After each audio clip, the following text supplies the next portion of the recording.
தீத்து 3ஆம் அதிகாரம் 2ஆம் வசனம். ஒருவனையும் தூஷியாமலும்.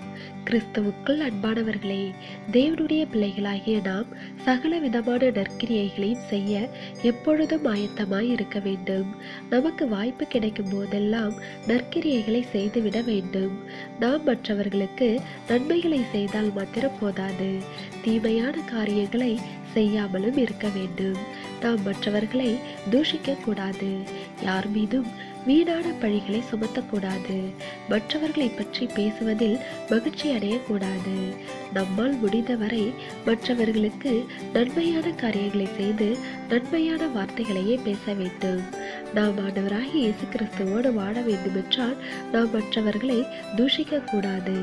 அது பாவம் என்பதை உணர வேண்டும். தேவனே மற்றவர்களை நியாயத்தீர்க்கிறவர், நாம் அல்ல. எனவே தேவ பிள்ளைகளே, நம்முடைய நாவானது முழு சரீரத்தையும் கட்டுப்படுத்தும். எனவே நாம் நம்முடைய நாவினை அடக்கி ஆள வேண்டும். அப்பொழுதுதான் நாம் அவருக்குள் பூரணப்படுவோம். தேவனுடைய கிருபையும் இரக்கமும் உங்கள் அனைவரோடும் இருப்பதாக. ஆமென்.